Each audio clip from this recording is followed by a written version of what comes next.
दोस्तों देखिए हम फिर से हाजिर हैं आपके सामने। तो चलिए आज मेरे पापा का सर्विस लाइफ में एक और इंटरेस्टिंग स्टोरी सुनते हैं। सुनिए आप लोग उनके मुंह से, और कैसा लगा मुझे कमेंट में बताइए। पहले हम स्टोरी सुनते हैं, चलिए। নমস্কার বন্ধুরা, আমি Dilip Kumar Das Kharagpur south eastern railway KGP থেকে বলছি। আপনাদের কাছে আমি নতুন বছরের একটি বিশেষ স্মরণীয় ঘটনা শেয়ার করতে চাই। ঘটনাটি হলো, আপনারা যে ডেইলি লোকালে যাতায়াত করেন, মেদিনীপুর থেকে খড়গপুর, খড়গপুর থেকে হাওড়া, এসব যে গাড়িগুলোতে যান, সেই গাড়িগুলোর নাম হচ্ছে ইএমইউ লোকাল, মানে ইলেকট্রিক্যাল মাল্টিপল ইউনিট। আচ্ছা। ইলেকট্রিক মাল্টিপল ইউনিট বলতে আপনারা কেউ কেউ বুঝবেন, আবার অবশ্য কেউ কেউ আবার বুঝতে নাও পারেন, তবু আমি ওটা বলে দিচ্ছি। মানে একের অধিক যেটা থাকে সেটাকেই বলে ইলেকট্রিক্যাল মাল্টিপল ইউনিট। দেখবেন লোকালে 3টে ইউনিট আছে। প্রথম ইউনিটে থাকে হচ্ছে ড্রাইভার, মাঝখানের যে ইউনিটটি থাকে সেটা তালাবন্ধ থাকে কিন্তু ওয়ার্কিং পারপাসে থাকে, আর লাস্টে যেটি থাকে সেটা হচ্ছে গার্ড থাকে, সেটাও ওয়ার্কিং অবস্থায় থাকে। এইবার কি হচ্ছে, আমার ওরকম একটি লোকালে আমার ডিউটি পড়েছে 3টে সময়, যে লোকালটি খড়গপুর থেকে ছেড়ে হাওড়া যাবে সেই লোকালে। আমি যথাসময়ে সেই ক্যাবে উঠলাম এবং উঠে সমস্ত ইকুইপমেন্ট টেস্ট করে নেওয়ার পর দেখলাম যে আমাকে সিগন্যাল দিয়েছে। তখন গার্ডের সঙ্গে আমি সিগন্যাল এক্সচেঞ্জ করে হর্ন বাজিয়ে আমার ট্রেন স্টার্ট করলাম। এইবার ট্রেনটি জগপুর ছাড়িয়ে মাতপুর গেল, মাতপুর ছাড়িয়ে শ্যামচক গেল। শ্যামচক আর বালুচকের মাঝখানে যে ঘটনাটা ঘটেছে সেটাই আপনাদের কাছে আমি উপস্থিত করছি। ঘটনাটি হলো, আমি যাচ্ছি ডাউন লাইনে, আর মেয়েটি, ওখান থেকে একটা মেয়ে আসছে আপ লাইনে হেঁটে হেঁটে। সে যাবে, সে খড়গপুরের দিকে মুখ করে হাঁটছে, আর আমি যাচ্ছি হাওড়ার মুখ করে গাড়ি নিয়ে। এইবার বালিচক আসার কিছুক্ষণ আগে আমার গাড়িটা একটু স্লো করেছি, আর কি বেশি নয়, একটুখানি স্লো করেছি।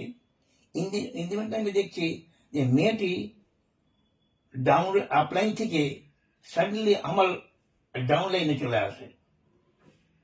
কিন্তু আমি বুঝতে পারিনি যে কেন চলে এসছে, বা অনেক সময় কি হয়, চলতে চলতে ডাউন আপ লাইনের কোনো কেউ থাকলে সে ডাউন লাইনেও পার হয়ে রাস্তার দিকে চলে যায়, কিন্তু এই রাস্তার দিকে যায়নি, এর সোজা হাওড়ার দিকে মুখ করে হাঁটতে শুরু করেছে। তখন আমি হেভি হর্ন বাজাচ্ছি, এমার্জেন্সি ব্রেক মেরে দিয়েছি, কিন্তু তা সত্ত্বেও আমি গাড়িকে দাঁড় করাতে পারিনি, দাঁড় করাতে পারলাম না। মেয়েটি রান ওভার হয়ে গেল। রান ওভার মানে কেটে যাবো, আচ্ছা। রান ওভার হয়ে গেল। তখন কিছুক্ষণ দূরে গিয়ে আমি গাড়িটাকে দাঁড় করালাম। দাঁড় করার গাড়িকে আমি বললাম যে এরকম একটি রান ওভার হয়ে গেছে, আপনি ইনভেস্টিগেশন করুন। গাড়ি ইনভেস্টিগেশন করেছে, করে আবার নিজের ক্যাবে চলে এসে আমাকে যথাযথ বেল বাজিয়ে আগের দিকে যেতে বলেছে, মানে বালিচক স্টেশনে যেতে বলেছে। আমি তখন আমি তখন সিগন্যাল যেরকম ভাবে দিয়েছি ঠিক সেই হিসেবেই আমি গাড়িটাকে আগিয়ে নিয়ে যাচ্ছি। গিয়ে এইবার বালিচকে দাঁড়ালাম। বালিচকে দাঁড়াবার পর আমি গার্ডকে বললাম, আপনি যান, গিয়ে মেমোটা সার্ভ করে আসুন স্টেশন মাস্টারকে। গার্ড চলে গেলেন মেমোটি গিয়ে দেওয়ার জন্য। তখন আমি চিন্তা করছি, এত অল্প বয়সের একটি মেয়ে, সালোয়ার কামিজ পরা, আপ লাইনে যাচ্ছিল, হঠাৎ আমার ডাই লাইনে এসে আত্মহত্যা করলো। কিন্তু কেন যে এটা করেছে সেটা আমি জানি না, তবে আমার দুঃখ লাগছে ভবিষ্যতে কেউ যেন, কত বিপদেও যদি আসে, তবু যেন এরকম সুইসাইড কখনো যেন তারা না করে। কেননা অনেক রকম বাধা বিপত্তি আসবে, আমাদেরকে সবাইকে সেগুলোকে দলিত মথিত করে আগের দিকে বেরিয়ে যেতে হবে। তাই আপনাদের কাছে অনুরোধ, আপনারা ভালোভাবে থাকবেন, আর এই সমস্ত চিন্তা যদি কখনো আসে তাহলে সেটা মন থেকে উড়িয়ে দিয়ে ঠাকুরের নাম করবেন। নমস্কার, এইটাই আমার বলার ছিল।